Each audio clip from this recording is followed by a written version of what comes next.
Et tout d'abord, bien sûr, pour démarrer cette édition ce matin, retour sur les suites de l'attentat de Charlie Hebdo dans la région. Hier, toute la journée, les moments de recueillement et messages de soutien ont encore été très nombreux, avec déjà les drapeaux en berne partout sur les bâtiments publics, notamment ici sur cette image à la mairie de Lille. Et je vous rappelle que le président de la République a décrété mercredi soir 3 jours de deuil national. Autre moment fort hier, la minute de silence à midi pile partout dans le pays.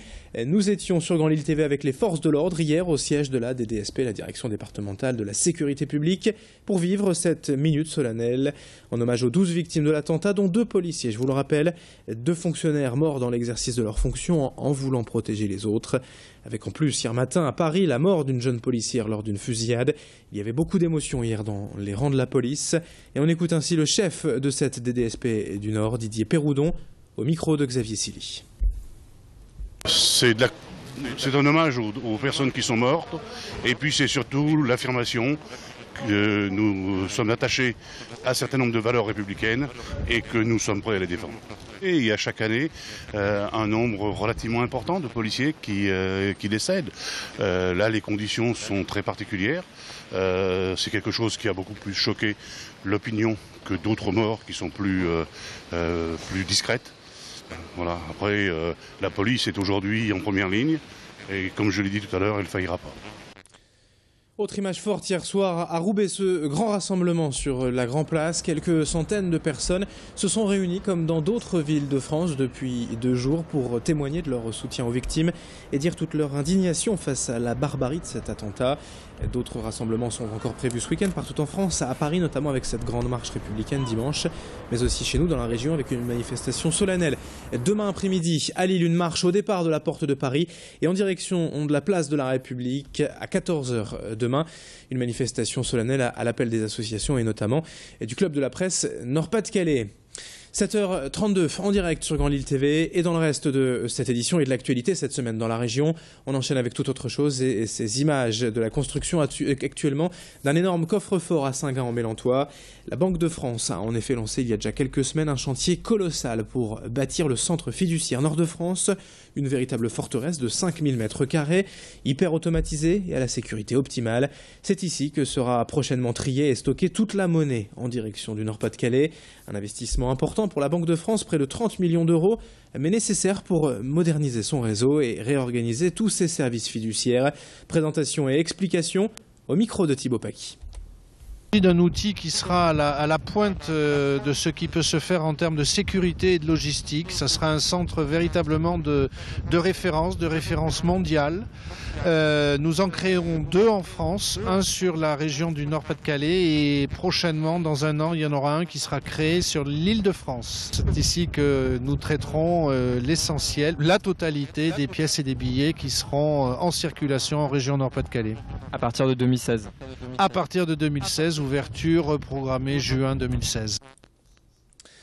Un peu de culture également, cette fin de journal avec de la danse même et le Ballet du Nord en pleine effervescence créative depuis plusieurs mois. Son directeur Olivier Dubois nous a reçus hier pour évoquer les prochains grands rendez-vous de l'ex-Centre chorégraphique national.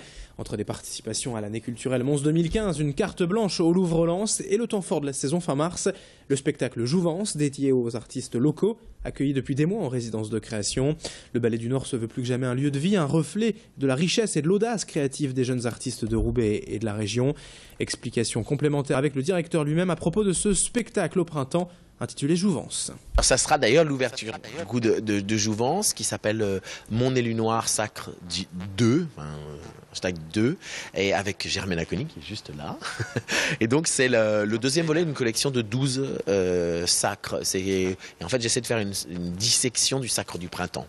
Et donc voilà, là on est en dernière ligne droite donc à Roubaix, au Ballet du Nord, et puis on part à Potsdam, à côté de Berlin, pour faire la toute dernière partie et la première le 16 janvier. Et ensuite, ça sera présenté donc à Jouvence dans le Colisée et au 104 à Paris. Et on part déjà en Afrique, en Asie. Enfin voilà, il y a déjà une tournée assez conséquente qui a été annoncée.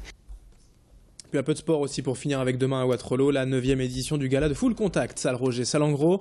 C'est Thierry Avernier, entraîneur du club local, qui organise ce rendez-vous annuel très prisé des amateurs. Le full contact, c'est en fait un mélange de boxe anglaise et de karaté. Les combattants peuvent donc se frapper avec les poings et les pieds, mais toujours au-dessus de la ceinture. Au programme donc demain à Waterloo pour ce gala. L'après-midi sera d'abord réservé aux combats amateurs avant la grande soirée des professionnels dès 19h. À noter qu'un combat féminin est prévu. On voit d'ailleurs en image la boxeuse s'entraîner. Ici, sur ces images signées Céline Huret. Prix de la place, demain 15 €, mais 10 € déjà aujourd'hui en prévente à l'Office de tourisme. Présentation détaillée de l'événement et de ce sport, le full contact, avec l'entraîneur Thierry Tavernier au micro de Céline Huret. Ce sport de combat, c'est un mélange de boxe anglaise avec le karaté. Donc c'est un mix des deux, ça vient des États-Unis. Et ça fait depuis 1974 que c'est implanté en France. Mon père il s'est initié parce qu'il était karatéka. Et au jour d'aujourd'hui, ça a pris beaucoup d'ampleur, on va dire. Je fais ma 9e édition et derrière ça, j'arrive à faire une salle comble chaque année. Et à 7h36, voilà comment se termine ce journal. On enchaîne bien sûr dans un instant sur Grand Lille TV avec la météo et l'info trafic en direct et en temps réel. Très belle matinée à toutes et à tous en notre compagnie.